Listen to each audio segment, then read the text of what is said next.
దేవుడు గడిచిన కాలం అంతా ఎంతగానో కాచిన దేవాతి దేవుని రెండు చేతులెత్తి మహిమపడతాం. దేవునికి స్తోత్రం. హల్లెలూయా, హల్లెలూయా, దేవునికి స్తోత్రం. సంతోషంగా ఉన్న వారందరూ పడుతున్నాం. చిన్నపిల్లలు ఉన్న వాళ్ళందరూ సంతోషంగా ఉంటారా? ఎంతమంది ఉన్నారు ఈ వారంలో?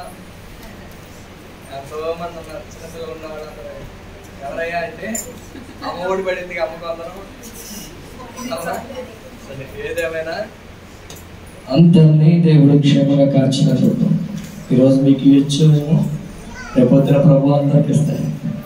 అందుకని అందరూ కలిసి దేవుని నామమున మరొకసారి దేవుని నామమున మహిమపడతాం. దేవునికి స్తోత్రం. హల్లెలూయా. మంచిది. పరిశుద్ధ గ్రంథంలో నుండి కీర్తన గ్రంథము 123వ అధ్యాయము 123వ అధ్యాయము మొదటి వచనం నుండి 2 వచనాలు మనం ధ్యానం చేద్దాం. మీరందరూ ఆగితే నేను ఒక్కడైనా చదువుకుంటాను, లేకపోతే ఒకటి చదవలేను. ఆకాశమందు ఆసీనుడైన వాడా, నీ తట్టు నా కనులెత్తుచున్నాను. దాసుల కనులు తమ యజమాని చేతి తట్టును, దాసి కనులు తన యజమానురాలు చేతి తట్టును చూచినట్టు మన దేవుడైన యెహోవా మనలను కరుణించు వరకు మన కనులు ఆయన తట్టు చూచుచున్నవి. ప్రార్థన. పరిశుద్ధుడా, ప్రేమ కలిగిన దేవా, చదవబడిన వాక్య భాగాన్ని బట్టి నీకే స్తోత్రం. వాక్యము నాయన నీ యొద్ద ఉన్నది, అది యొద్ద వాక్యమును, వాక్యము దేవుని యొద్ద ఉన్నది. ఆ వాక్యమే దేవుడై ఉన్నాడని ప్రభా నీ లేఖనాలు మాట్లాడుతున్న రీతిగా నీవై ఉన్నావు ప్రభా. నాయన నీవై ఉన్న ఈ మాటలు ప్రభా బోధించడానికి తగినంత జ్ఞానము లేని వాడినయ్యా. నాయన మానవ జ్ఞానాన్ని మరుగుపరచండి.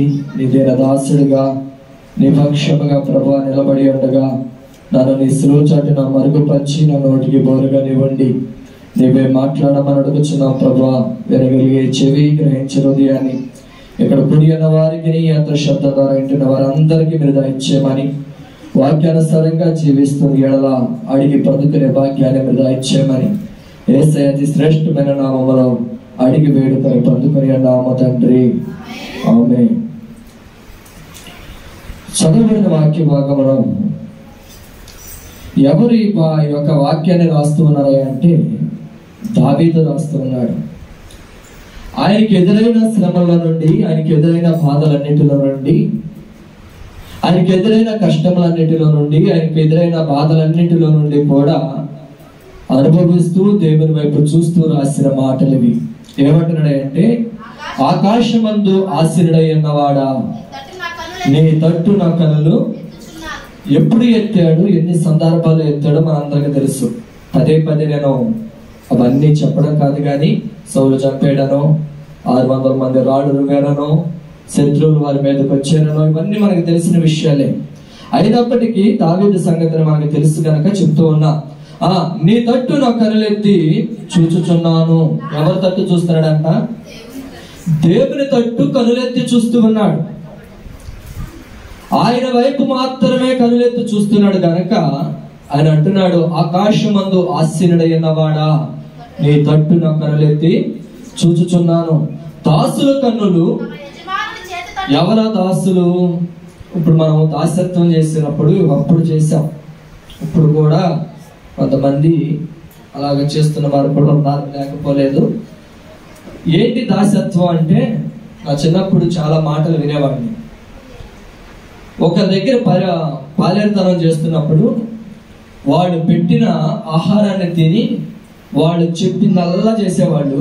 చేసి ఎప్పుడు మా యజమానుడు డబ్బులు ఇస్తాడా, ఎప్పుడు వడ్డిస్తాడా అని చూసేవాడు. వీటన్నిటికంటే ప్రాముఖ్యమైనది ఏంటో తెలుసా?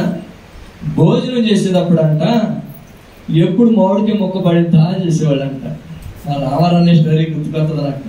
ఈ మాట ఎప్పుడు చెప్పినా, రామారాన్నయ్యకి ఇలాగే భోజనానికి కూర్చున్నాడంట. కూర్చొని అన్నం తింటా ఉండగా ఎప్పుడు చూసినా మహాతల్లి, ఆమె ఎవరో నాకు తెలియదు కానీ, గుచ్చేసి పెట్టేదంట. ఒక రోజున మామిడికాయ మొక్క పడితే పక్కా పక్క పక్కా పక్క నవ్వుతున్నాడంట. ఒరే, వీడికి దెయ్యం పట్టిందా ఏంట్రా, ఇది ఏంట్రా, ఏమైందిరా ఏమైందిరా, ఎందుకు రా నవ్వుతున్నావు, ఏమైందిరా అంటే, అమ్మగారండి ఈరోజు నాకు మొక్క పడింది అనుకుంటే ఎగురుతారు కదా నవ్వుతాడు. అంటే ఆమె చేతి తట్టి ఏం పడుతుందని చూసేవాడు, ఒక మొక్కైనా పడిద్దేమో, రూపాయి ఎప్పుడైనా ఇస్తారేమో, వడ్డిస్తారేమో, పడిన కష్టానికి ప్రతిఫలాన్ని వారు ఇస్తారేమో, ఒక రూపాయి ఎగస్ట్రా ఇస్తారేమో, బట్టల పండుగ వస్తే బట్టలు పెడతారేమో, ఎట్లా చూసేవాడు అంట. దాసులు కనులు ఎలా ఉన్నాయి అంటే యజమానుడు తట్టు ఏమిస్తారా అని చేతి తట్టు చూసేవాళ్ళంట.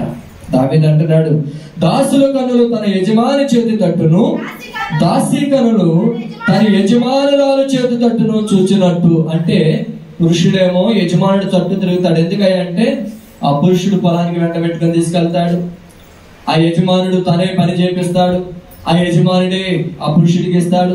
ఈ స్త్రీ ఏం చేస్తుంది అంటే కుటుంబంలో పని చేస్తా ఉంటుంది. కుటుంబంలో పని చేస్తా ఉంటే ఏ కూర అయినా ఇస్తుందేమో, లేకపోతే ఒక వస్త్రం ఏమైనా పెట్టిద్దేమో. అది యజమానురాలు ఏం చేస్తుంది అంటే, ఆ దాసి ఏం చేస్తుందంటే యజమానురాలు చేతి తట్టు, అంటే దాసి చూస్తుంది, దాసుడు చూస్తాడు. మనం అందాము వాళ్ళు దాసీలు దాసులైతే మనం ఎవరమి? మనం ఉన్నవారము, ధనవంతులము, మనకు అన్ని కలిగి ఉన్నవారం కనుక మనం ఎవరి తట్టు చూడాల్సిన పని అంటే, ఎవరి తట్టు చూడాల్సిన పని మనుషుల తట్టు చూడవసరం లేదు. కానీ నీవు నేను దేవునికి దాసులమే. ఒక స్త్రీ నీవైనా, ఇక్కడ కూడి ఉన్న పురుషులైనా, ఇదిగో ఈ యొక్క సింహాసనం మీద కూర్చున్న అమ్మగారైనా, ఇదిగో బోధిస్తున్న ఒక సేవకుడైనా ఎవరమయ్యా అంటే ఆయన దాసులము, దాసీలు. ఎవరమంట? దాసీలు, దాసులము. దాసులము గనక మనం ఉన్నవారమని గర్వించకూడదు. అన్నట్టుకి ఉన్నవారమని మనం ఎప్పుడు కూడా తలంచకూడదు. దావీదేమంటున్నాడుగా అంటే, దాసులు చూసినట్లుగా, ఒక దాసి చూసినట్లుగా ఆయన అంటున్నాడు, మన దేవుడైన యెహోవా మనల్ని కరుణించు వరకు మన కనులు ఆయన తట్టు. ఎవరి తట్టు చూడాలి? ఎప్పుడు వరకు అంట? ఆ మాట మర్చిపోకూడదు. అందుకే అంటే అడుగుతున్నాను, ఎప్పుడు వరకు అంట? ఆయన అంటున్నాడు, మన దేవుడైన యెహోవా మనల్ని కరుణించు వరకు మన కనులు ఆయన తట్టు. ఎప్పుడు వరకు చూడాలంటే శ్రీకంపాల్ గారు ఆగడమా, మిమ్మల్ని అడగలేదు. ఎప్పటి వరకు చూడాలి? కరుణించు వరకు. అంటే ఇప్పుడు నీకు ఒక ఆశ ఉంది.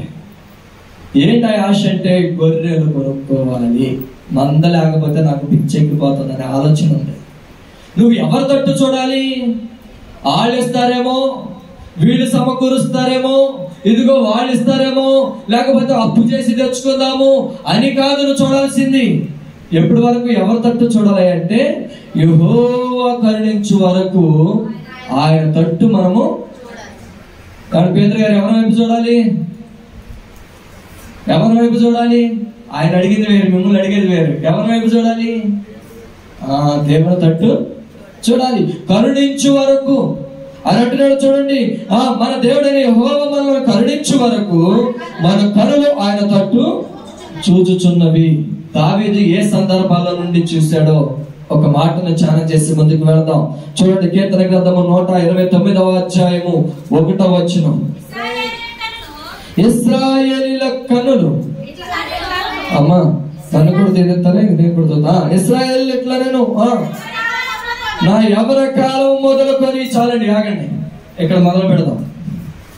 శ్రమలు ఎప్పుడు ఎదురవుతాయి తెలుసా? దావీదు కూడా అదే చెప్తున్నాడు. నేను ముందుకు వెళతాం.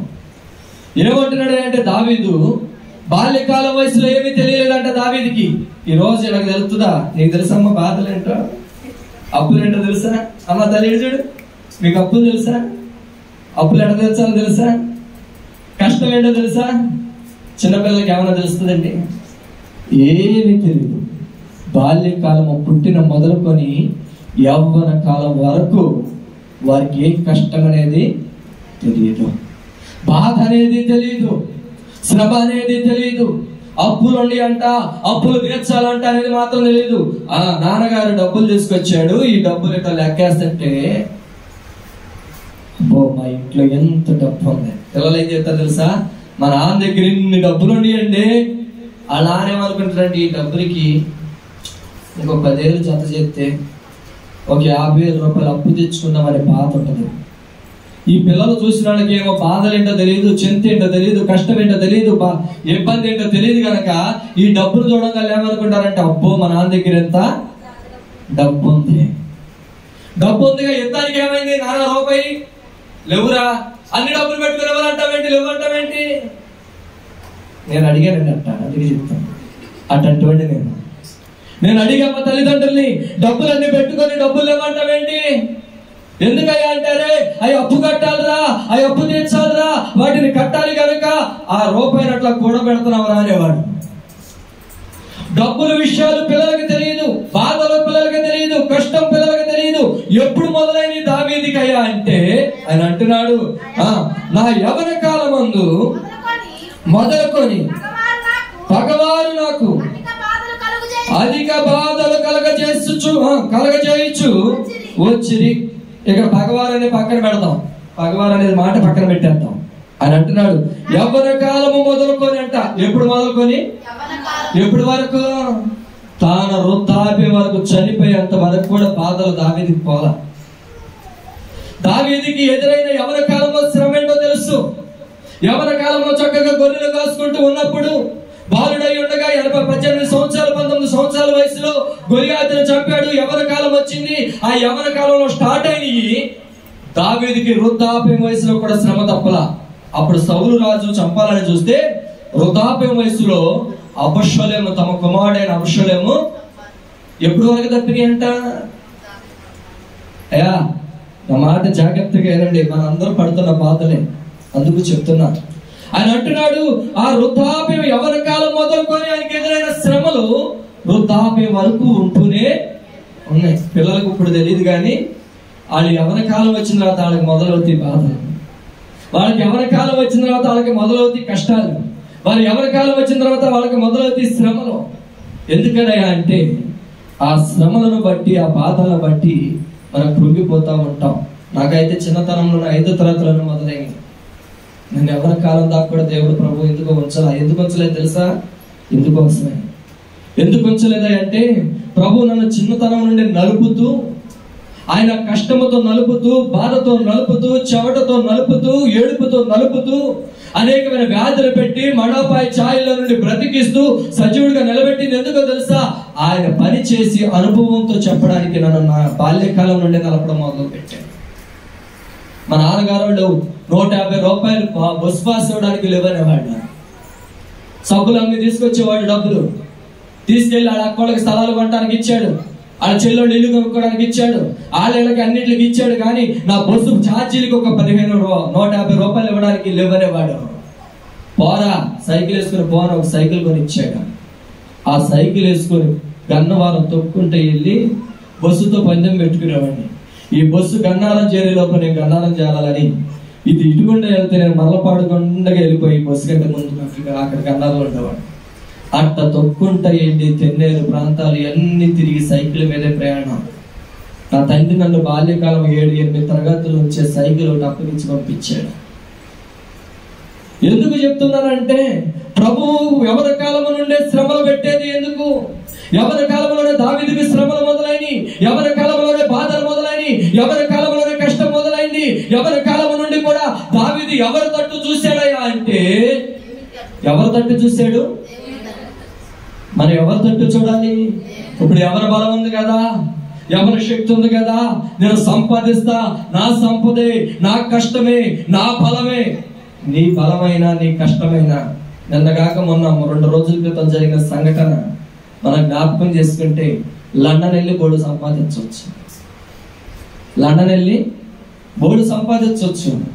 సంపాదించడానికి బయలుదేరిన కుటుంబాలు ఎన్నో, చదువుకొని కష్టపడి సంపాదిద్దాం అనుకున్న యవ్వన బిడ్డలు ఎంతో మంది యవ్వన కాలంలో ఏమైపోయారయ్యా అంటే, వారు చదువుతానికి చదివారు, భోజనం టయానికి వెళ్ళారు, ప్లేట్లో ఆహారం అట్లాగే ఉన్నదంట. ఈ లోపల విమానం పూలనే కూలింది, తినే ఆహార ప్లేట్లు అట్టగే ఉన్నాయి. వాళ్ళు అలాగే మొత్తలాగా కరిగిపోయి, మైను కరిగినట్టు కరిగిపోయారు. 247 మంది. ఎంతో మంది సంపాదించడానికి వెళ్ళారు, మనం అనుకుంటాము నా బలము చేత, నా శక్తి చేత మనం సంపాదిస్తాను, నా తెలివితేటలు ఎన్నో ఉన్నాయి, నా బుర్రలో నా ఎంత జ్ఞానవంతుడు ఎవడో లేడు, నా ఎంత తెలివి గలవారు ఎవరో లేరు అని మనం అనుకుంటాము. కానీ అది నిష్ప్రయోజనము. నువ్వు ఎవరి తట్టు చూడాలో తెలుసా?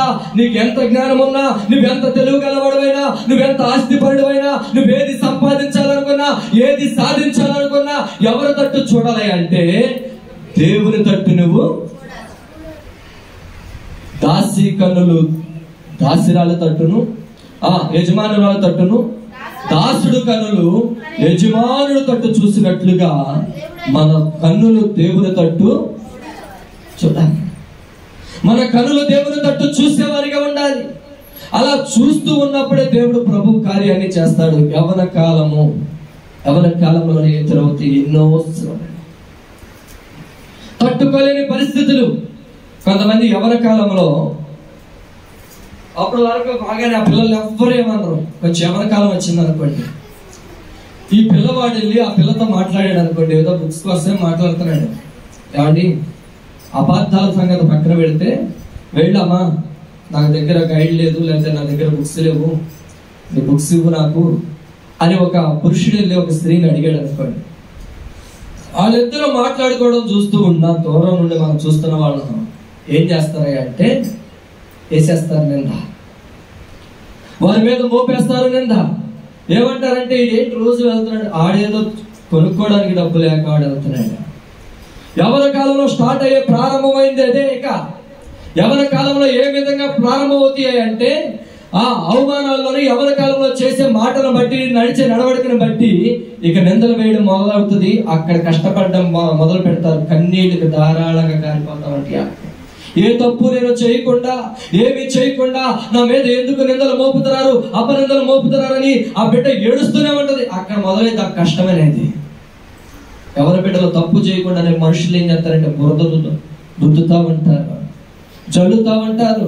ఆ యవన బిడ్డల మీద జల్లినప్పుడు ఆ యవన బిడ్డ ఎంత బాధపడుతుందో, ఆ యవన సహోదరుడు ఎంత బాధపడుతున్నాడో, ఆ యవన కుటుంబం ఎంత తలడిల్లిపోతుందో అది గ్రహించరు.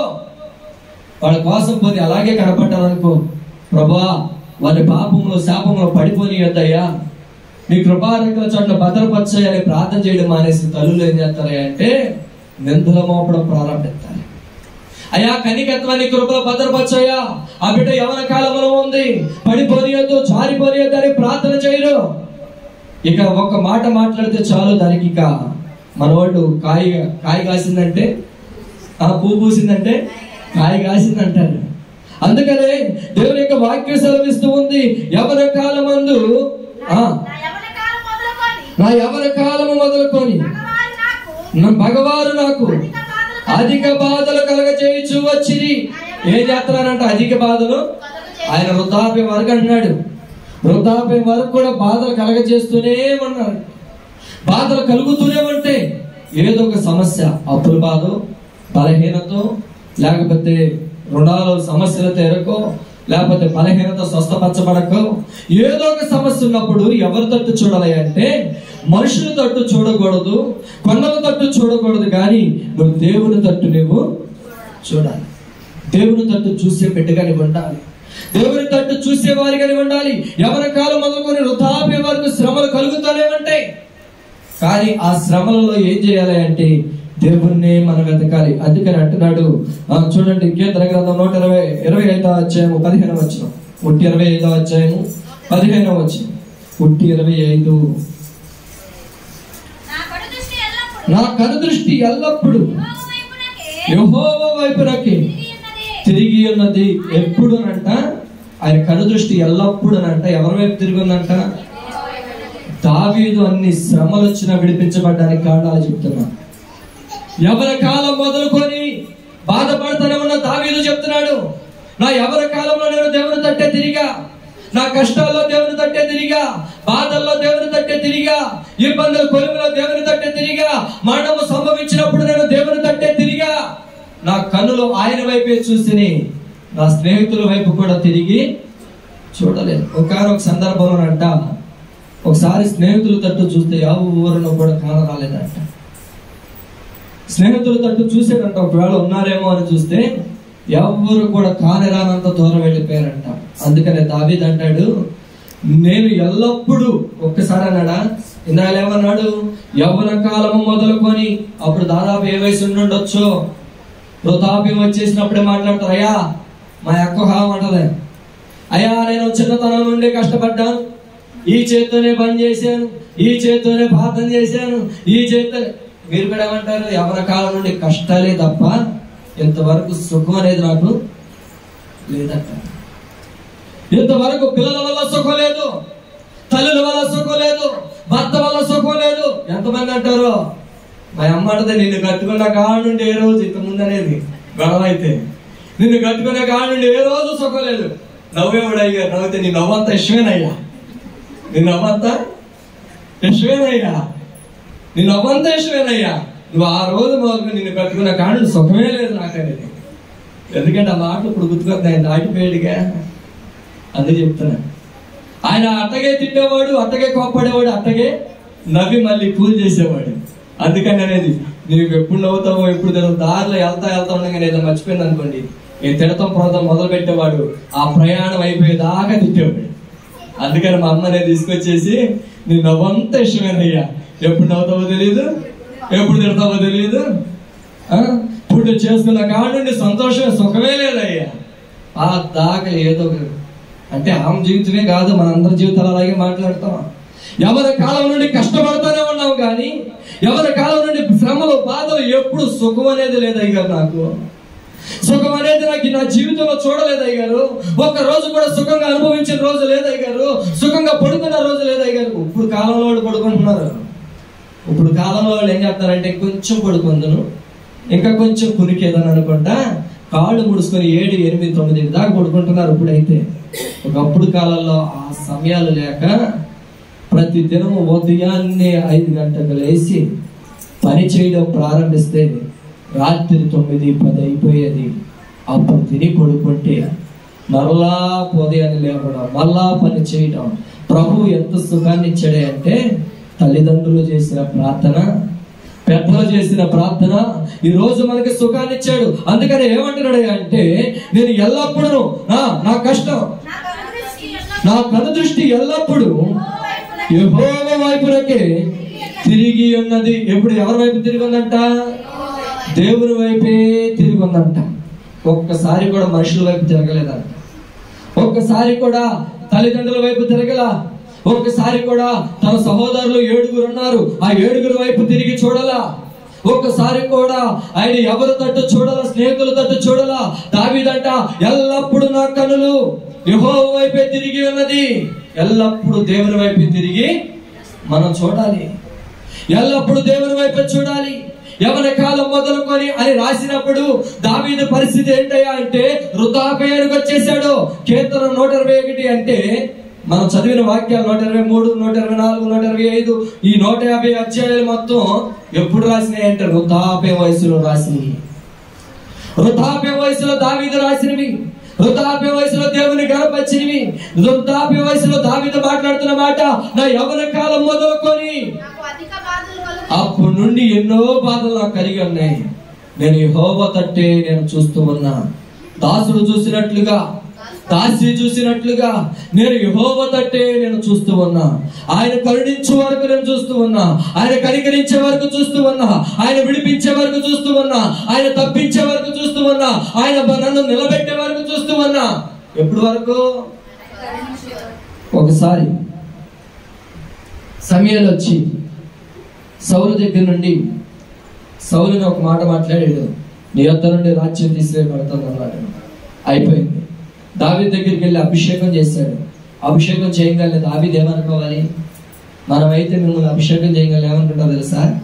ఇక నేనే రాజుని, ఇక నేనే మంత్రిని, నా తర్వాత ఎవడైనా అని అనుకుంటావు. ఇంకా నేను అనుకోలేదు. నేను చాలా అంటే కూడా, అమ్మో ఈ సేవ పరిస్థితి అంటే మామూలు విషయం కాదు, ఈ సేవ జీవితం అంటే 2 లెక్కలు అప్పగించాలి, వామ్మో అనుకున్నా. దావీదుని అభిషేకించగానే దావీదు విర్రవీగలేక నేను రాజును కదా అనుకోలా. కరుణించే వైపు ఆయన రాజుగా నిలబెట్టేంత వరకు కూడా కనిపెట్టుకుంటూనే ఉన్నాడంట. సౌలు హతమయ్యేంత వరకు కూడా సింహాసనాన్ని ఆశించలేదంట. సౌలు చనిపోయేంత వరకు కూడా ఆ సింహాసనాన్ని ఆశించాడు. అబ్షాలోం ఆశించాడు, ఏమైపోయాడు? దావీదు చనిపోయేంత వరకు ఎదురు చూడాల్సిన దావీదు చనిపోయేంత వరకు చూడాల్సిన అబ్షాలోము ఏం చేశాడంటే ఆశించి తన తండ్రిని చంపనుద్దేశించాడు. ఆయనే చచ్చి ఏ కత్తి పట్టుకుంటాడు? ఆ కత్తి చేత. ఆయన బ్రతికున్నంత కాలం ఏది ఆశించలా. సౌలు దావీదు అయితే సౌలు రాజుగానే ఉన్నాడు, అతడు అభిషేక్తుడే కనుక అతడు తర్వాతే నేను రాజును అనుకున్నాడు. అలాగే ఉన్నాడు. అతడు చనిపోయిన తర్వాత జనులందరూ తీసుకుని వెళ్ళి నీవే మా రాజు అనే దాకా అయినా తొందరపడనే పడాల. దావీదు ఎప్పుడు వరకు చూశాడంటే కరుణించు వరకు దావీదు చూశాడు. దేవునికి స్తోత్రం. రాజు అవ్వడానికి కూడా దేవుడు కరుణ కొరకు ఎదురు చూశాడు. ఆయన కరుణించే వరకు కనిపెట్టుకున్నాడు. సౌలు చంపేటప్పుడు కూడా పరుగెట్టి ప్రభువు రక్షించే వరకు ప్రభు వైపే చూశాడు. ప్రభా, ఈ కొండలలో లోయల్లో నేను పరుగులెడుతూ ఉన్నా, నువ్వు నన్ను చూసేవాడివయ్యా, నన్ను విడిపించేవాడివయ్యా, నన్ను విడిపించాయా అని దావీదు మొరపెడుతూ సౌలు చేతుల నుండి తప్పించాయని ప్రార్థన చేస్తూ, కరుణించాయని ప్రార్థన చేస్తూ ఆయన వైపు చూసిన వాడే. అందుకనే నాకు ఇష్టమైన పాట ఎప్పుడు కూడా ఆ పాటను ఎందుకు పాడతానంటే, కొండలలో లోయలలో అడవులలో ఎడారులలో, కొండలలో లోయలలో అడవులలో ఎడారులలో నన్ను గమనించినావా, నన్ను నడిపించినావా, నన్ను గమనించినావా, నన్ను నడిపించినావా. యేసయ్యా, యేసయ్యా, యేసయ్యా, యేసయ్యా, నిన్నే నిన్నే కొలుకోనయ్యా, నీవే నీవే నా రాజువయ్యా, నిన్నే నిన్నే కొలుకోనయ్యా, నీవే నీవే నా రాజువయ్యా. యేసయ్యా, యేసయ్యా, యేసయ్యా. దేవునికి స్తోత్రం. కొండల్లో లోయల్లో దావీదు మణాపాచాల్లో పరుగులెడుతుంటే ఆయన కరుణించు వారి కొరకు ఎదురు చూస్తూ ఉంటే, దేవుని వైపు చూస్తే దేవుడు అంట తన గమనించి చూసి నడిపించడంట. ఏ స్థలము మంచిది, ఏ స్థలంలో ఉంటే క్షేమం ఉంటది, ఏ స్థలంలో ఉంటే బ్రతకగలుగుతాడని దావీదును చూస్తూ తప్పిస్తూ నడిపించాడంట దావీదుని. అందుకనే దావీదు ఎప్పుడు కన్నులు ఎల్లప్పుడూ దేవుని వైపే చూస్తున్నాయంట. దావీదు అంటాడు ఇంకో సందర్భంలో అంటాడు, 131వ అధ్యాయం 1వ వచనం, నా హృదయము యెహోవా, నా హృదయము అహంకారము కలిగినది కాదు, నా కన్నులు మీది చూచుచున్నవి కావు, నాకు అందరి వాటి ఎందైనను గొప్ప వాటి ఎందైనను నేను అభ్యాసము చేసుకొనటలేదు, నేను నా ప్రాణము నిర్మలపరుచుకొని ఉన్నాను, సముదాయించుకొని ఉన్నాను. చలపాలు విడిచిన పిల్ల తన తల్లి యొద్ద ఉన్నట్లు, చనుపాలు విడిచిన పిల్ల ఉన్నట్లు నా ప్రాణము నా యొద్ద ఉన్నది. ఇశ్రాయేలు ఇది మొదలుకొని నిత్యము యెహోవా మీదనే ఆశ పెట్టుకొనుము. ఆయన ఆశ ఎట్టుండేదయ్యా అంటే అహంకారంతో నిండింది కాదంట. ఏమంటాడంటే, యెహోవా నా హృదయము అహంకారము కలిగినది ఏం కాదంట. నువ్వు దేవుని తట్టు చూసే పెట్టవి ఎలా చూడాలి అంటే అహంకారంతో చూడకూడదు, అహంకారంతో చూడకూడదు, అహంకారంతో ఉండకూడదు. ఇంకో మాట అంటాడు, నా కన్నులు మీదు చూచుచాను అంటే పైకి చూసేటట్టుగా. గర్విష్ఠుడు ఎలా చేస్తాడంటే, ఎవడో నన్నది ఎవడో నన్నేం చేస్తాడు అని గర్విష్ఠుడు ఏం చేస్తాడంటే పైకే చూస్తాడు. తగ్గింపు స్వభావం కలిగిన వాడు దేవుని ఎరిగిన బిడ్డ ఎలా ఉంటాడంటే ఎంతవరకు తలదించుకొని అంటాడు. గర్వ హృదయం కలిగిన వాడు ఏం చేస్తాడంటే మేధను చూస్తాడంట. అహంకారులుగా ఉండేవారు ఏం చేస్తారంటే అహంకారంగా జీవిస్తారు, నన్నెవడు నన్నేం చేస్తాడని. అందుకని అంటున్నాడు, యెహోవా నా హృదయము అహంకారము గలది కాదు, నా కన్నులు మీద చూచినవి కావు, నాకు అందని వాటి అందైనను గొప్ప వాటి అందైనను నేను అభ్యాసము చేసుకున్నట్ట లేదు. ఏంటేంటి అందంట? అందరి వాటి అందైనను. మన స్థాయి ఏంటంటే, కొంతమంది వివాహ విషయాల్లో ఏమంటారంటే, నాకు 1 ఎకరం పొలం కావాలండి, 1 లక్ష రూపాయలు కట్నం కావాలని అడుగుతారు. అరే బాబు నీకు ఎంత ఉందా అని అడుగుతారు తిరిగి. ఆయన అమ్మాలి ఏమీ లేదనుకో, నీకేమీ లేదు కానీ నీకు 1 ఎకరం పొలం కావాలా, 1 లక్ష రూపాయలు కట్నం కావాలా, సరే 1 లక్ష రూపాయలు ఎత్తం చేసుకో, లేకపోతే లేదంటారు. ఏదైనా అనుభవాలు 10 ఎకరాలు ఉన్నాయి, 2 ఎకరాలు ఉన్నాయి అనుకోండి, నాకు 1 ఎకరం కావాలని అంటే 1 ఎకరం పొలం కావాలంటే ఇస్తారు. ఎందుకని ఆయనకు ఉందా 2 ఎకరాలు ఉన్నవాడు కనుక ఆశిస్తాడని అనుకుంటారు. చదువుకున్న వాడు ఏం చేస్తారు, డిగ్రీలు చదివినాడు, బీఈడీ చదివినాడు, ఎంఏ బిఎస్సి అని అనుమానం ఎంత బాగా రాస్తారు. ఎక్కడ పెళ్లి కార్డుల్లో ఎంఏఎస్ ఎస్ఏ ఏమంటారు బిఎస్సి ఇవన్నీ రాసుకుంటూ వెళ్ళిపోతారు. మనవాడు అన్నాడు శ్రీధర్ అనుకో బీటెక్, శ్రీధర్ బీటెక్, ఇట్లా ఉన్నదాన్ని బట్టి రాసుకొని ఏం చేస్తారంటే గర్వం కలిగి చదువుని రాసుకుని ఉంటారు. చదువుని రాసుకుని ఉంటే దాన్ని బట్టి ఏం చేస్తారంటే చదువు తగ్గ భార్యను చేసుకోవాలని. నేను బిఏ చేశాను కదా, లేకపోతే నేను బీటెక్ చేశాను కదా, నేను డాక్టర్ చదివే కదా, నేను ఫార్మసీ చదివే కదా, నాకు తగ్గట్టుగా చేసుకుంటే నాకు తోడుగా ఉంటారు, మేము ఇంకా వర్ధిల్లుతామని ఎవరి కాళ్ళు చూస్తారు. అదే మనం గనక ఏమీ లేకుండా వెళ్ళిపోయి ఎంఏ బిఈడి చదివేవాడు కావాలి, బీటెక్ చదివినవాడు కావాలి, 7వ తరగతి చదివి వెళ్ళి అడిగామనుకో ఏమంటారు? మాకు ఒక సంబంధం, రత్నాకు సంబంధం వచ్చింది. అతనేమో ఎంఏ చేశాడు,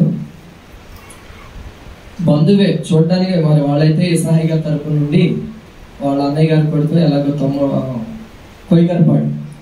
కొయ్యగారిపాడు బంధువే. రత్న ఏం చదివిందంటే 9th, రత్న ఏం చదివిందంటే 10th జాయిన్ అయింది, ఆగిపోయింది. వచ్చాడు, సంబంధం ఉందంటే చూసుకున్నాడు, చూసుకున్నాడు. ఏం చదివిందని అడిగాడు.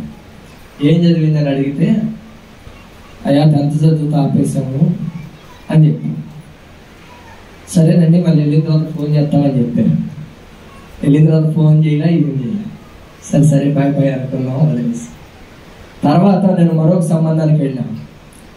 అదే కొయ్యగరపాడులో ఒక అతను విఆర్ఓ అయితే ఫ్యామిలీకి చూద్దామని వెళ్ళాం. ఫ్యామిలీ ఏం చదివింది అని అడిగాను. ఇంటర్మీడియట్ చదివిందన్న. అతను అన్నాడు నాకు చదువు తగ్గ వారిని చేసుకోవాలనుకున్నాను. తర్వాత చెప్తా ఉన్న తర్వాత వెళ్తే నేను వేరే అయ్యగారు సీతారాపురం అయ్యగారు దయస్వరూపే కదా అని వెళ్ళి అడిగితే ఆయన ఏమన్నాడంటే, అయ్యా ఏంటి పరిస్థితి అని అడిగితే, వాడు చదువు తగ్గట్లుగా కావాలనుకుంటున్నాడు, వద్దు అని చెప్పాడు. ఎందుకు ఈ మాటలు చెప్తున్నానంటే, ఎవరు అందరి దానికై మనం ఏం చేస్తాం, నుచ్చినేస్తూ ఉంటారు కొంతమంది. మనకు తగ్గట్లుగా మనకు తగ్గ కుటుంబం ఉంటే చాలు అని ఆశించరు, కానీ అందరి దానికి ఆశపడేవాడు కూడా కాదంట దావీదు. ఆయన అంటున్నాడు కదా, అందరి వాటి ఎందైనను గొప్ప వాటి ఎందైనను నేను అభ్యాసము చేసుకొనుట లేదు. ఏం చేయట్లేదంట, ఆయన కన్నులు చూశాడంట, కానీ దేవుని వైపు ప్రతి విషయంలో శ్రమలో చూశాడు, బాధల్లో చూశాడు, కష్టంలో చూశాడు, లేవిడి స్థితిలో చూశాడు, ఆర్థిక స్థితిలో చూశాడు, యుద్ధంలో చూశాడు. అన్ని విషయంలో దావీదు దేవుని వైపు చూశాడు, కానీ ఉన్నతమైన వాటి వైపు మాత్రం చూడాల. నా దేవుడు ఇవ్వాలనుకుంటే అది ఇస్తాడు, నా దేవుడు సమకూర్చాలనుకుంటే సమకూరుస్తాడు, నా దేవుడు చేయాలనుకుంటే చేస్తాడని ఆయన వైపే చూసి ప్రభువా నువ్వేం చేయాలనుకుంటే అది చేస్తావని ఆయన వైపు చూశాడు. కానీ అందరి వాటి వైపు, ఈ లోకంలో ఉన్న వాటి వైపు చూడాలా, ఈ లోకంలో సిరి సంపదల వైపు చూడాలా, ఈ లోకంలో వెండి బంగారాల వైపు చూడాలా, ఈ లోకంలో బిల్డింగుల వైపు చూడాలా, ఈ లోకంలో కార్ల వైపు చూడాలా, ఈ లోకంలో ఆస్తుల వైపు చూడలేదు. కానీ దేవుని కన్నులు ఎల్లప్పుడూ కూడా, ఆయన కన్నులంట దేవుని తట్టే చూసి కనుక దేవుడు ఆశీర్వదించాలనుకుంటే నిన్ను ఈ దేని స్థితి నుండి తీసుకురండి ఉన్నతమైన స్థానంలో నిలబెట్టగలడు. దేవునికి స్తోత్రం. నువ్వు ఎవరి తట్టు చూడాలో తెలుసా? ఏమి ఎన్నా లేకపోయినా, నువ్వు ఏది కావాలనుకున్నా ఆయన తట్టే నువ్వు చూడాలి. ఆయన తట్టు తిరిగి, ప్రభా నీవే నా సహాయకుడివయ్యా, నీవే నా దిక్కయ్యా, నీవే నా కొండయ్యా, నీవే నన్ను విడిపించేవాడవయ్యా అని నీ యవ్వన కాలం మొదలుకొని కలుగుతున్న శ్రమలన్నిటిని బట్టి నువ్వు దేవుని వైపే చూడాలి. దావీదు దేవుని తట్టే చూసిన వాడు, అహంకారంతో జీవించిన వాడు కాదు ఆయన, గర్వంతో బ్రతికిన వాడు కాదు ఆయన. ఆయన అంటున్నాడు, రెండవది మేధను చూసిన వాడు కాదు ఆయన, అందరు వాటి వైపు చూసిన వాడు కాదు ఆయన. ఆయన ఎన్నడూ కూడా దేవుని వైపే చూశాడు. నీ చిత్తమయ్యా, గొర్రెలు కాసుకుంటా ఉన్నాడు, దేవుని వైపే చూశాడు. రాజు అయ్యాడు, అయ్యా నా కుటుంబం ఏ పాటిది, నేను ఎంతటి వాడిని అని దేవుని వైపు తిరిగి చేతులెత్తి ప్రార్థన చేస్తున్నాడు. నా కుటుంబం ఏ పాటిది అయ్యా, నేనెంతటి వాడినయ్యా అని తాను తగ్గించుకొని మందిరావడంలో సాష్టాంగపడి ప్రార్థన చేస్తున్నాడు. మన సహోదరి మన గ్రూప్ లో పెట్టింది, దివ్యమ్మ ఏం పెట్టిందయ్యా అంటే, చూసారమ్మా యూట్యూబ్ లింక్ పెట్టింది. యూట్యూబ్ లింక్ ఏంటయ్యా అంటే, మ్యాచెస్ అయ్య గారు చెప్తున్నాడు. చూసిన వాళ్ళు ఎవరో చేతులు ఎత్తున్నారు సార్, గ్రూప్ లో పెట్టారు కండి, ఎవరు చూడలేదు కానీ డైరెక్ట్ గా పెట్టేశారు. దాంట్లో ఉన్న అర్థం ఏంటంటే, మ్యాచెస్ గారు వాక్యం చెప్తున్నాడు, నిజమే, అది నేను కూడా ఎన్నో సందర్భాల్లో చెప్పాను. నువ్వు ఏ స్థలంలో కూర్చున్నా, ఒక మంత్రి ఎదుట నువ్వు అలాగనే కూర్చుంటావా, ఒక ప్రధానమంత్రి ఎదుట నువ్వు అలాగనే కూర్చుంటావా?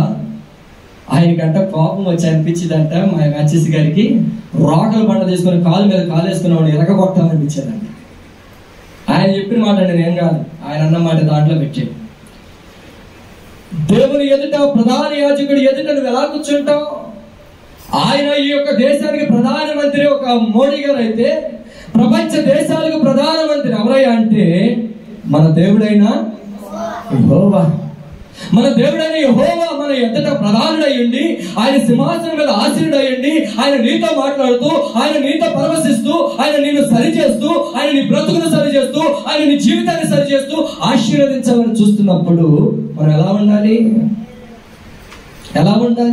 ఆయన మందిరావడంలో ఉన్న నీవు, ఆయన మందిరావడంలో జీవిస్తున్న నీవు, ఆయన సింహాసనం మీద కూర్చున్న నీవు, ఆయన ఆశీర్వాదంగా నీకు కనబడ్డావు. ఆయన నీకు కనపడతాడా? ఆయన నీకు కుడి పార్శ్వన నీ నీడగా ఉన్నాడంటే అక్కడ ఏమని అర్థం? మనిషి లేకుండా నీడబడిద్దా? దేవుడు లేకుండా నీడ కనపడిద్దా? ఆయన ఏమన్నాడు? నీ కుడి ప్రక్కన నీకు నీడగా 121 కీర్తన ముందుకు వెళ్ళిపోతాం.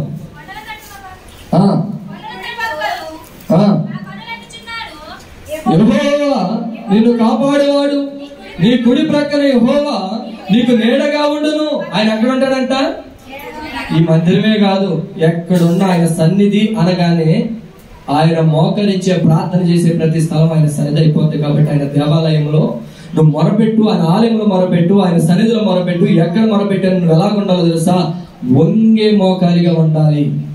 ఆయన ప్రధాన యాజకుడు అయి ఉన్నాడు కనుక ఆయన ఎదుట మనం ఎంత వినయం విధేయత కలిగి ఉండాలి అంటే అంత వినయం విధేయతలు కలిగి మనం జీవించాలి. అందుకంటాడు దావీదు అంటాడు, నేను అహంకారము కలిగిన వాడను కాదు, మేధ చూచువాడను కాను, అందరి వాటి ఎందైనను గొప్ప వాటి ఎందైనను నేను అభ్యాసించిన వాడను, అంటే వాటి మీద ఆశ కలిగిన వాడును, వాటిని వెంబడించే వాడిని నేను కానయ్యా అని అంటున్నాడు.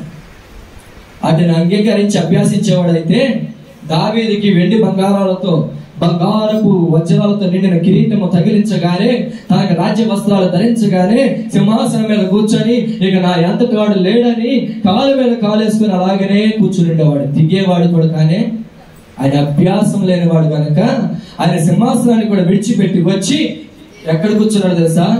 నేలన సాష్టాంగపడి అంటున్నాడు, అయ్యా నా కుటుంబం ఏ పాటిది, నేను ఏ పాటి వాడిని, నేను ఎంతటి వాడినయ్యా, ఎంతగా నన్ను ఆశీర్వదించడానికని దేవుని స్తుతించిన వాడు దావీదు. అందుకనే హోసన్నా మినిస్ట్రీస్ లో ఎంత పెద్ద సేవకులు అవనండి, ఎంత పెద్ద విశ్వాసులు అవనండి, ఎక్కడ కూర్చోడానికి ఇష్టపడతారు తెలుసా? మీటింగ్ లాట్లో అయితే కూర్చుంటారేమో కానీ సేవకులైనా సరే కిందే వాళ్ళ వస్త్రాలు ఇక్కడ కాదు ఇట్లా ఉంటాయి, కిందే కూర్చుంటారు వాళ్ళు. సేవకులు అందరూ స్టేజ్ మీద ఏ మీటింగ్ వెళ్ళాలండి, ఆగిరిపోయిన మీటింగ్కి వెళ్తున్నారు కదా ఏమండి? ఆగిరిపల్లిలో మీటింగ్లకు వెళ్తున్నాం, ఎక్కడైనా మీటింగ్లకు వెళ్తున్నాం. ఓస్తానా మినిస్ట్రీస్ వాళ్ళు ఎంత ఎదిగినా, ఎంత ఆస్తిపరులైనా, ప్రభు వాళ్ళు ఎంతగా దేవుడు దీవించి మంచి మంచి సంఘాలు ఇచ్చినా, ఎంత వేల కొల సంఘాలు ఇచ్చినా వాళ్ళు ఎక్కడ కూర్చుంటారంటే కిందే కూర్చుంటారు. ఎప్పుడో స్తుతికోటాలకు వెళ్తే తప్ప, అది సపరేట్ గా సంఘ ప్రార్థన సాగుకూడదు తప్ప, కాబట్టి అక్కడే కూర్చుంటారు. అందుకే నేను అప్పటి నుండి తలంచుకొని అంటాను, నేనెంతటి వాడిని వాళ్ళ ముందు తలుసుకుంటే, వాళ్ళ ముందు వాళ్ళు తలుసుకుంటే నేనెంతటి వాడిని అనుకుని నేను ఎప్పుడు ఏం చేస్తానంటే కిందే కూర్చుంటాను. అంటే నేను కూర్చునే విషయాలు చెప్పట్లా, దేవుని విషయంలో ఉండవలసిన విధానాలు అహంకారంతో దావీదైతే ఎన్నడూ నివసించలేదట. ఆయన సాష్టాంగపడిన వాడే, సాష్టాంగపడి నమస్కారము చేసిన వాడే. అందుకని అంటున్నాడు, నా హృదయం అహంకారం కలిగినది కాదు, నా కనుల మీదకు చూచినవి కావు, నాకు అందని వాటి ఎందైనను గొప్ప వాటి ఎందైనను నేను అభ్యాసము చేసుకున్నట లేదు. నా ప్రాణము నెమ్మలపరుచుకొని ఉన్నాను, సముదాయించుకొని ఉన్నాను. చందపాలు విడిచిన పిల్ల తన తల్లి యొద్ద ఉన్నట్లుగా, చందపాలు విడిచిన పిల్లలు ఉన్నట్లుగా నా ప్రాణము నా యొద్ద ఉన్నది. ఇశ్రాయేలు ఇది మొదలుకొని నిత్యము యెహోవా మీదనే ఆశ పెట్టుకును. దేవుని మీదే ఆశ పెట్టుకోవాలి. మన కనులు ఆయన వైపే చూడాలి, ఆయన వైపే చూడాలి. అందరి వైపు ఆశించకూడదు, గొప్ప వాటి యందు మనసు నిలపకూడదు, మనము అహంకారంతో బ్రతకూడదు, మేధలు చూసే వారికి ఉండకూడదు. తలదించుకునే వాళ్ళకి ఉంటే ఈ లోకంతో మాడలేమండి. తలెత్తుకుని తిరిగితేనేమో వీడు గర్వం అంటారు, తల దింపితేనేమో వీడు నేల చూపులు వస్తాడు అంటారు. ఎన్ని రకాలుగా మాట్లాడతారో. ఏదేమైనా కూడా మనం దేవుని విషయంలో తలదించుకునే వారిగా మనం అహంకారం కలిగి ఉంటే ప్రయోజనము లేదు. దావీదు అలా జీవించాడు గనక, ఆయన వైపు చూశాడు గనక ఆయన అంటాడు, నా కష్టకాలం మందు నేను యెహోవాకు మొరపెట్టి తిని ఆయన నా శ్రమలన్నిటిలో నుండి నన్ను విడిపించాను, నాకు ఉత్తరం ఇచ్చాను అంటాడు. చూడండి, నా కష్టకాలం మందు నేను యెహోవాకు మొరపెట్టి తిని.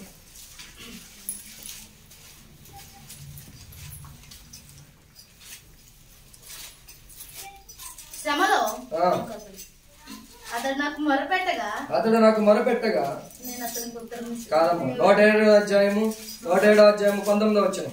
కష్టకాలం మందు వారు యెహోవాకు మొరపెట్టిరి, ఆయన వారి ఆపదలో నుండి వారిని విడిపించును. ఆయన తన వాక్కును పంపి వారిని బాగు చేసెను. అమ్మా, అది కాదండి. కష్టకాలం మందు వారు యెహోవాకు మొరపెట్టిరి, ఆయన వారి ఆపదల నుండి వారిని విడిపించును. అంటే దేవుడు కష్టకాలంలో మొరపెట్టినప్పుడు ఎలాలన్నా మనం అలాగనే ప్రార్థన చేయాలి. అందుకంటాడు, చూడు మాట కష్టకాలం నేను యెహోవాకు మొరపెట్టగా అతడు నాకు ఉత్తరం ఇచ్చెను. చదువు.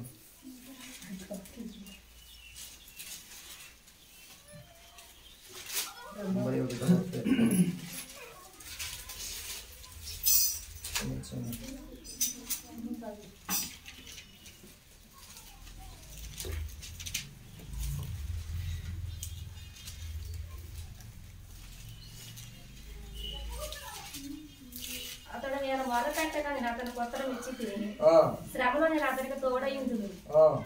అతను నన్ను విడిచి నేను అతడు గొప్పగా చేసి 90కి వచ్చింది చెప్పండి.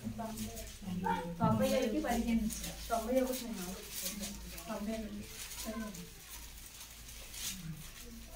దీర్ఘశాంతం చేత అతను తృప్తిపరచును. రిఫరెన్స్ అయితే గుర్తులేదు కానీ, కష్టకాలం ముందు నేను యెహోవాకు మొరపెట్టిదని అతడు నన్ను శ్రమలో నుండి విడిపించునని దావీదు మాట్లాడుతూ ఉన్నాడు. కష్టకాలం ముందు యెహోవాకు మొరపెట్టగా దేవుడు ఎందుకు విడిపించాడయ్యా అంటే, ఆయన వైపే చూస్తూ ఆయన వైపే కనులెత్తి ఆయన సహాయాన్ని కోరాడు గనక దావీదు కష్టాల్లో నుండి, శ్రమలో నుండి నా శ్రమలో నేను యెహోవాకు మొరపెట్టితిని. ఎన్నో అధ్యాయము 120. చూడండి, నా శ్రమలో నేను యెహోవాకు మొరపెట్టింది, ఆయన నాకు ఉత్తరం ఇచ్చెను. ఏం చేశాడంట? శ్రమలోనే అతనికి ఎవరికి మొరపెట్టారంట? యెహోవాకు మొరపెట్టి తిని ఆయన నాకు ఉత్తరం ఇచ్చెను. ఎందుకనయ్యా అంటే, దేవుని వైపు చూసిన వాడు గనక, దేవుని వైపు తిరిగి అడిగిన వాడు గనక, దేవుని వైపే కనిపెట్టుకుని ఉన్నవాడు గనక, దావీదు దేవుని వైపు చూసిన వాడు గనక దేవుడు ఏం చేశాడంటే కనికరించి దావీదు శ్రమలో నుండి ఆయన్ని విడిపించాడు. దావీదుని శ్రమలో నుంచి విడిపించాడు, బాధల్లో నుండి విడిపించాడు, కష్టముల నుండి విడిపించాడు, ఇబ్బందుల కొలుపులో నుండి విడిపించాడు. అందుకని అంటున్నాడు, నా శ్రమలలో నేను యెహోవాకు మొరపెట్టి ఆయన నాకు ఉత్తరం ఇచ్చెను. చూడండి, అందుకే నా కనుదృష్టి ఎల్లప్పుడూ యెహోవా వైపునకే తిరిగి ఉన్నది, దేవుని వైపే తిరిగి ఉంది. శ్రమల్లో మొరపెట్టాడు, బాధల్లో మొరపెట్టాడు, దుఃఖంలో మొరపెట్టాడు, గర్వ హృదయం కలిగి లేడు. అందరూ దాని కొరకు ఎదురు చూడలేదు, ఆయన దేని కొరకు ఆశపడలేదు. కానీ ఆయన ఎప్పుడు కూడా దేవుని తట్టే కనులెత్తి చూశాడు. అందుకని అంటున్నాడు చూడండి, కీర్తన గ్రంథం 119వ అధ్యాయం 82వ వచనం. కీర్తన గ్రంథం 119వ అధ్యాయం 82వ వచనం. నన్ను ఎప్పుడు ఆదరించదవో అని నా కన్నులు నియమించి నీవిచ్చిన మాట కొరకు కనిపెట్టి క్షీణించుచున్నవి. ఎప్పుడు వరకు చూశాడా అంటే దావీదు, ఆయన ఎప్పుడు ఆదరిస్తాడా, ఎప్పుడు నన్ను విడిపిస్తాడా, ఎప్పుడు నా దుఃఖాలు నా కన్నీటి భాషను బిందును తుడుస్తాడా, ఎప్పుడు నా శ్రమల నుంచి వడ్డెక్కిస్తాడా, ఎప్పుడు నా రుణాల నుంచి వడ్డెక్కిస్తాడా, ఎప్పుడు నా బాధల నుంచి విడిపిస్తాడా అని దావీదంట నిత్యము కనిపెట్టుకుని ఉన్నాడంట. ఆయన అంటున్నాడు, నన్ను ఎప్పుడు ఆదరించదువో అని నా కన్నులు నీవిచ్చిన మాట కొరకు కనిపెట్టి క్షీణించిపోయేంత వరకు కూడా కనిపెట్టాడంట. మనం ఏం చెప్తామంటే ఒక 10 రోజులు చేసి, ఒక 4 రోజులు చేసి, ఒక సంవత్సరం చేసి ఆయన వైపు చూస్తున్నాగా దేవుడు ఏం కార్యం చేశాడు, నేను ఒక సంవత్సరం చూశాను, ఒక 10 సంవత్సరాలు చూశాను, ఇప్పటికి 20 సంవత్సరాలు చూశాను, నేను ఎన్ని సంవత్సరాల నుండి దేవుని వైపు చూస్తున్నాను, నాకు నువ్వు కరుణించట్లేదు. కానీ దావీదంట ఆయన కన్నులు అంట ఎత్తి చూసి చూసి చూసి ఎప్పుడు ఆదరిస్తాడో, ఎప్పుడు కన్నీటి భాష పొందును తుడుస్తాడో అని క్షీణించిపోయేంత ఇదిగా చూశాడంట. అని అంటున్నాడుగా, నన్ను ఎప్పుడు ఆదరించదవో అని నా కన్నులు నీవిచ్చిన మాట కొరకు కనిపెట్టి క్షీణించుచున్నవి. అంటే దేవుడిచ్చిన మాట ఏంటంటే, నువ్వు శ్రమ దినమున నువ్వు నాకు మొరపెట్టగా నేను నీకు ఉత్తరం ఇస్తాను, నీకు తోడై ఉంటాను, నిన్ను విడిపిస్తాను అని సెలవిచ్చాడు. దావీదు మొరపెట్టినప్పుడల్లా నేను ఇస్తానని సెలవిచ్చిన దేవుడు ఆ మాట కొరకు దావీదు ఏం చేస్తాడంటే కనిపెట్టుకుంటూ చూస్తూనే ఉన్నాడంట. ఎప్పటి వరకు అంటే కన్నులు క్షీణించిపోయేంత వరకు చూస్తూనే ఉన్నాడంట. మనం ఎప్పటి వరకు కనిపెట్టాలి, ఎప్పటి వరకు ఆయన వైపు చూడాలంటే కరుణించేంత వరకు మనం చూస్తూనే ఉండాలి. కరుణించేంత వరకు మనం ఆయన వైపు చూడాలి, కనికరించేంత వరకు ఆయన వైపు చూడాలి. ఆయన కరుణిస్తే చాలు మనం ఆశీర్వదించబడతాం. అందుకని అంటాడు చూడండి, మూల వాక్యానికి వచ్చేద్దాం. విలాప వాక్యాలు 3వ అధ్యాయం, విలాప వాక్యాలు 3వ అధ్యాయం ముగించేస్తాం. విలాప వాక్యాలు 3వ అధ్యాయం 25వ వచనం.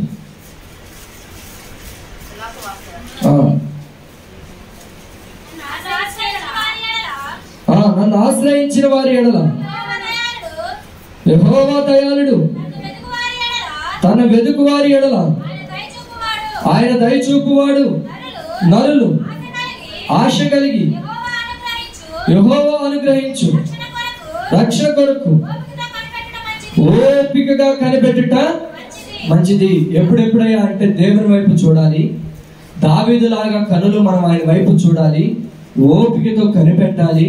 ప్రార్థన కనిపెట్టడం అంటే ఎప్పుడు ఆశ్రయిస్తాడు చూద్దాంలే, ఎప్పుడు దీవిస్తాడులే చూద్దాం కాదు. దావీదు కనులు దేవుని తట్టు చూసినట్లుగా నీ కనులు దేవుని వైపు చూస్తూ నీ గర్వాన్ని విడిచిపెట్టి, నీ అహంకారాన్ని విడిచిపెట్టి, నీ ఉద్దేశాలు ఎక్కడ మీదనున్న ఉద్దేశాలు విడిచిపెట్టి, ఉన్నతమైన ఈ లోకంలో ఆశలు ఉంటాయి కదా, మేడలు మిద్దులని, వాటన్నిటిని ప్రక్కన పెట్టి, ప్రభువా నువ్వు నన్ను కరుణించేవాడివై ఉన్నావు, నన్ను విడిపించేవాడివై ఉన్నావు, నన్ను లేవనెత్తేవాడివై ఉన్నావయ్యా అని ఆయన మీద ఆశపడుతూ ఆయన తట్టును చూస్తూ ప్రార్థన చేస్తే, ఆయన కొరకు కనిపెట్టుకుంటూ ఉంటే, ఆయన కొరకు నువ్వు మొరపెడుతూ ఉంటే, ఆయన అంటున్నాడు మరొకసారి ఆ వాక్యాన్ని చదువుదాం. తను ఆశ్రయించిన వారి ఎడల యెహోవా దయాళుడు, తను వెదికిన వారి ఎడల ఆయన దయ చూపువాడు. నువ్వు ఆయన తట్టు చూస్తే ఆయన ఆశ్రయించిన బిడ్డగా నీవు ఉంటావు. ఆయన దయాళుడు అని అంటున్నాడు. యెహోవా దయాళుడు, తను వెదికిన వారి ఎడల ఆయన దయ చూపుతాడు. నువ్వు ప్రార్థన చేసి ఎప్పుడు ఇస్తావోనయ్యా, ఎప్పుడు సహాయాన్ని చేస్తావోనయ్యా, ఎప్పుడు నా కన్నీటి భాష బిందును తుడుస్తావోనయ్యా, ఎప్పుడు ఈ దేనస్థితి నుండి లేవనెత్తుతావు అయ్యా, ఈ పరిస్థితుల నుంచి లేవనెత్తుతావోనయ్యా, ఈ బలహీనత నుండి ఎప్పుడు విడిపిస్తావో అయ్యా అని నువ్వు ఆయన తట్టు చూస్తూ కనిపెట్టుకొని ఉంటే, మొరపెడతావంటే ఆయన వెతుకు వారి ఎడల ఆయన అంటున్నాడు ఆయన దయ చూపువాడు. నరులు ఆశ కలిగి యెహోవా అనుగ్రహించే రక్షణ కొరకు ఓపికతో కనిపెట్టుకొనుట మంచిది. దేవుడిచ్చే రక్షణ కొరకు, దేవుడిచ్చే ఆశీర్వాదం కొరకు, దేవుడు విడిపించే భాగ్యం కొరకు, దేవుడు శ్రమలో నుంచి విడిపించి నిన్ను రక్షించే భాగ్యం కొరకు నువ్వు ఓపికతో కనిపెట్టుకోవాలి. నువ్వు రుణాల నుంచి విడిపించబడాలన్నా, బాధల నుంచి విడిపించబడాలన్నా, నా జీవితంలో సుఖమే లేదయ్యా, యవన కాలం నుండి ఈ రోజు వరకు సుఖమే లేదయ్యా అంటున్నావు కదా, నీ జీవితంలో సంతోషం కలగాలన్నా నీ బ్రతుకంతా ఏమైవ్వాలయ్యా అంటే ఆయన వైపు చూడాలి, ఆయన వెంబడించాలి, ఆయన సహాయాన్ని నువ్వు కోరాలి. దావీదు అందుకే అంటున్నాడు, దావీదు ఏమంటున్నాడయ్యా అంటే నేను యెహోవా తట్టు ఆకాశమందున్న ఆకాశమందు ఆసీనుడైనవాడా, నీ తట్టు నా కనులెత్తుచున్నాను. దాసుల కనులు తన యజమాని తట్టును, దాసి కనులు తన యజమానురాలు చేతి తట్టును చూచినట్టు మన దేవుడైన యెహోవా మనను కరుణించు వరకు మన కనులు ఆయన తట్టు చూచుచున్నవి. మన కనులు ఆయన తట్టు చూచుచూ ఉండాలి. జీవితాంతము నీ బిడ్డలు ఆశీర్వదించబడాలన్నా, నీ కుటుంబంలో రుణ భారాలు తీరాలన్నా, నువ్వు తీరస్థితి నుండి లేవనెత్తబడాలన్నా, నువ్వు ఆరోగ్యాన్ని పొందుకోవాలన్నా, నీకు కలిగిన కన్నీటి భాష బిందును తొడవాలన్నా ప్రభు అంటున్నాడు, ఆయన తట్టును చూసి కరుణించేంత వరకు నువ్వు ఆయన వైపే చూస్తూ ఆయన వేడుకుంటూ బ్రతులాడుకుంటూ నువ్వు ఉంటే, ఆ బ్రతులాడుకున్న విధానాన్ని బట్టి ప్రభు ఏం చేస్తాడంటే ఆయన దయాళుడు, కృప చూపించేవాడు గనక దయ చూపించి కృపతో నీ శ్రమలన్నిటినీ కొట్టివేస్తాడు. దేవునికి స్తోత్రం. నీ బాధలన్నిటి నుండి విడిపిస్తాడు. దేవునికి స్తోత్రం. నువ్వు ఆశించిన దానికన్నా అత్యధికమైన దేవుడు అనుగ్రహిస్తాడు. దేవునికి స్తోత్రం. అట్టి భాగ్యమును ప్రభు దయచేయును గాక. మనం ఆయన తట్టు చూచుదము గాక. ఆయన వైపు మాత్రమే మన కనులెత్తుదము గాక. ఆయన తట్టు మాత్రమే సహాయాన్ని కోరుదము గాక. ఆయనే మనం వేడుకొందుము గాక. ఆయన మనకు అనుగ్రహించును గాక. మన కుటుంబాన్ని లేవనెత్తును గాక. విడుదల కలగజేయును గాక. విడిపించును గాక. శ్రమల నుండి విడిపించును గాక. బాధల నుండి విడిపించును గాక. దావీదుని విడిపించిన రీతిగా మనల్ని కూడా విడిపించును గాక. ఆశీర్వదించును గాక. ఆయన కృపపై నిలబెట్టును గాక. తన సింహాసాన్ని స్థిరపరిచినట్లుగా మన జీవితాలు కూడా స్థిరపరచును గాక. మన బిడ్డల బ్రతుకులను స్థిరపరచును గాక. తలల వంచండి ప్రార్థన, తలల వంచండి ప్రార్థన. కొద్ది నిమిషాలు ప్రభువా నీ తట్టు దావీదు కనులెత్తి చూశాడయ్యా. మనుషుల తట్టు చూడలా, కొండల తట్టు చూడలేదయ్యా. 121వ కీర్తనలో దావీదు అంటున్నాడు, కొండల తట్టు నా కనులెత్తుచున్న నా సహాయం ఎక్కడి నుండి వచ్చును. మరొక సందర్భంలో మనుషులను నమ్ముట కంటే యెహోవాను ఆశ్రయించటం మేలు, రాజులను నమ్ముట కంటే యెహోవాను ఆశ్రయించటం మేలు అని ప్రభువా నిన్ను మాత్రమే ఆశ్రయించిన వాడు దావీదు. దావీదు నీ వైపే చూసిన వాడయ్యా. దావీదు నీ తట్టే కనులెత్తిన వాడు ప్రభువా. దావీదు నీ తట్టే సహాయాన్ని కోరిన వాడయ్యా. ఈరోజు ఎందరైతే ఏ శ్రమలో నుండి అడుగుతున్నారో అడగాలి నోరు తెరిచి, ప్రభువా నువ్వు ఏ పరిస్థితిలో ఉన్నావో, ఏ స్థితిలో నువ్వు ఉన్నావో ఆ స్థితి నుంచి విడిపించమని, ఆ పరిస్థితి నుంచి విడిపించమని, అదే స్థితి నుండి విడిపించమని, నీ కుటుంబాన్ని వర్ధలింపచేయమని. రుణాలు ఉన్నాయి, మంచిదే, దిగో ప్రార్థన అనగల దిగో, కూర్చి దిగో, కూర్చి దిగో. ప్రధాన యాజకుడి ఎదుట మోకరిద్దాం. ప్రధాన యాజకుడి సహాయాన్ని కోరుతూ ఆయన వైపు చేతులు చాపి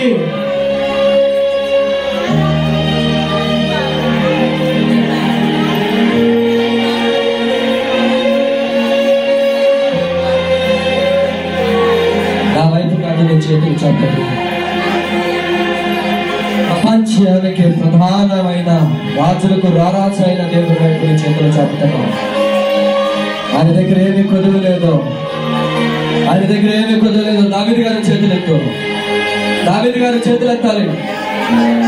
చేతులు దేవుని వైపు ఎత్తు, దేవుని వైపు ఎత్తు, ఆయన వైపు ఎత్తు. నీ సహాయాన్ని కోరు, నీ సహాయాన్ని కోరు. నువ్వే స్థితిలో ఉన్నావు, ఏ పరిస్థితుల్లో నువ్వు ఉన్నావు, ఎలాగో నలిగిపోతున్నావు, ఏ దుఃఖంతో నీవు ఉన్నావు, ఎలాంటి పరిస్థితుల్లో నీవు ఉన్నావు. ఇదిగో ఆయన దయాళుడు, ఆయన దయాళుడు. విలాప వాక్యాల్లో మాట్లాడుతున్నాడు. ఆయన దయాళుడు, ఆయన దయాళుడు. చేతులెత్తు. ఆయన దయాళుడు, దయ చూపించేవాడు. మనుషుల వైపు చేతులు చాపట్లేదు, ధనవంతుల వైపు చేతులు చాపట్లా, నజరేయుడైన దేవుడి వైపు చాపుతున్నాం. ఓహో వైపు చేతులు చాపుతున్నాం. ఓ ఎవరి బిడ్డ చేతులు చాపు దేవుని వైపు. ఈ జీవితంలో ఎందుకు మేలు జరగట్లా? ఎందుకు అవమానాలు నిందలు ఎదురవుతూ ఉన్నాయి? ఎందుకు నీకు ఎవరి కాలంలో కష్టాలు ఎదురవుతూ ఉన్నాయి?